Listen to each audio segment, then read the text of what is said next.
तो मेरी शुरुआत हुई थी स्कूल में। तो वो क्या था कि थिएटर में हमें जाना पड़ता था, मतलब मजबूरी थी, क्योंकि मेरा इंटरेस्ट माउंटेनियरिंग में था।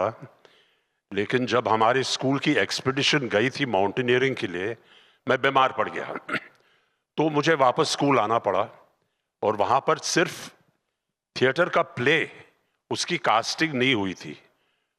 तो मैं बहुत दुखी था कि भैया ये तो मैं तो हीरो बनने गया था, पहाड़ों से आऊंगा, बाल लंबे होंगे, सन टैन होगा, और जब स्कूल का फाउंडर्स डे होता है तो मैं एक एंट्री करूंगा, ये नहीं हुआ। तो वहां से मुझे उन्होंने कहा कि अभी ये थिएटर में जो प्ले है इसमें अभी कास्टिंग नहीं हुई, उसमें जाओ और तुम्हें थोड़ा सा काम मिल जाएगा। तो मैं टीचर के पास गया, मैंने कहा कुछ भी दे दीजिए मुझे, अगर पेड़ का रोल हो या कुछ भी हो आप मुझे दे दीजिए, मैं खड़ा हो जाऊंगा स्टेज पे, मुझे कुछ करने के लिए मुझे काम मिलेगा। तो उन्होंने मुझे एक रोल पढ़ने के लिए कहा, वो मेन रोल हो गया। तो वहां से मुझे अच्छा लगा स्टेज पे आके कि यार ये अच्छा, लोग तालियां बजा रहे हैं। और उस साल मुझे बेस्ट एक्टर भी मिल गया। कैसे मिला मुझे कुछ समझ भी नहीं आया, लेकिन वो जो जो पहला एहसास था, वो फीलिंग था कि ये क्या चीज है, कोई नई चीज आ गई है मेरी जिंदगी में जो लगता है कि मैं कर सकता हूं।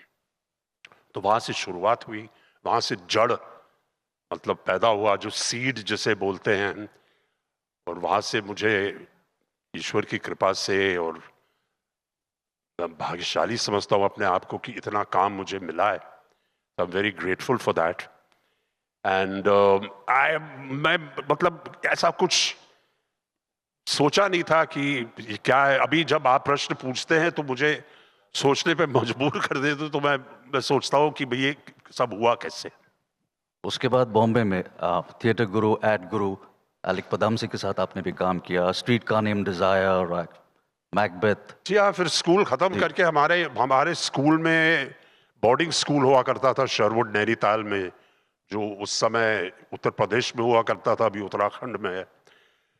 बहरहाल तो हमें 9 महीने के स्कूल के बाद 3 महीने की छुट्टी मिलती थी। तब तक मेरे पिताजी बॉम्बे में शिफ्ट हो गए थे। उस टाइम में बॉम्बे कहते थे, अभी मुंबई बोलते हैं, जगह एक ही है, तो उसमें आप कंफ्यूज ना हो जाएं अ, तो जब वो आए वहां पर, तो 9 महीने की छुट्टी के बाद जब हम घर आते थे तो बोर्डिंग स्कूल का तो एक ही होता था कि खाना चाहिए। तो मैंने अपने माँ को 10 दिन के लिए स्कूल से आने के बाद इतना तंग किया और इतना खाना खाया, तो उसने मुझे पकड़ के कहा कि भैया कुछ खाना बचा नहीं है, घर पे जाके कुछ काम करो, कुछ मतलब go out of the house यार, कुछ करो, मेरी नजर से प्लीज लीव द हाउस। तो मैंने पूछा, वहां पर मैं प्ले करके आया था मतलब नैनीताल से तब। तो मैंने पूछा यार यहाँ पर थिएटर वेटर का कुछ है क्या, चक्कर क्या, कौन करता है यहाँ पर? तो एक ही आवाज गूंजी, मतलब कि एलेक पदमसी, जो एडवर्टाइजिंग के गुरु थे और उनका बहुत ही बढ़िया थिएटर कंपनी था, तो उनको फोन किया मैंने।